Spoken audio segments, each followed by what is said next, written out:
We are the Birthplace of Country Music Museum, and I am the Curatorial Manager. The short answer of which is that I'm one of the curators here at the museum, which means I'm responsible for care of collections, content development, and research at the museum. So we are in Bristol, Virginia right now, but right across the street is Bristol, Tennessee. We're a split city, so the state line runs right through the middle of our downtown area, but the museum is technically on the Virginia side. So we focus really on the early days of the commercial country music recording. So our sort of core story focuses on what was called the Bristol Sessions, which was a location recording session that took place here in 1927 with Ralph Peer and Victor Talking Machine Company. They came and they did a 2-week recording in Bristol in an abandoned hat factory, and that was the first time Jimmie Rodgers ever recorded. It was the first time the Carter family ever recorded, both of whom would kind of go on to be some of the first superstars of country music. But also some of the other musicians, the less known musicians, were very representational of the music that was being produced in this area and at this time.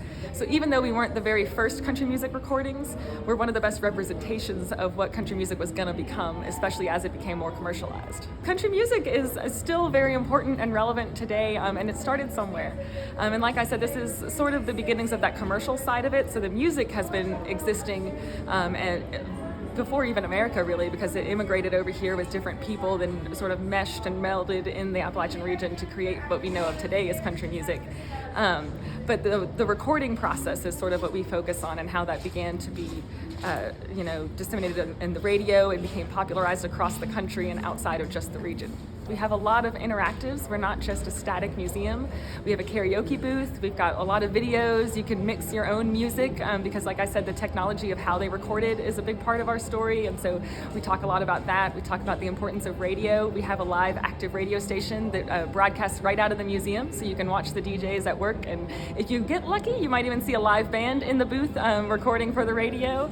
And we also do a lot of performances and concerts here because the music, like I said, still exists today. It's still innovating, it's still growing, and we like to show how things started and then how they're growing today and continuing. My favorite classic country artist, so this is going to be an obvious one because of where we are, but it's the Carter family. And I love Wildwood Flower, and there's a song that they recorded here, Storms on the Ocean, and that's my favorite one.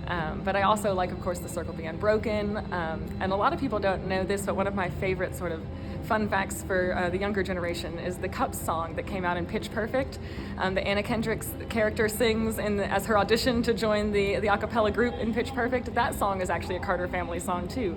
It's called Will You Miss Me When I'm Gone, and it was originally by the Carter family, and it got reworked into now being known as the Cups song. So I like that one too.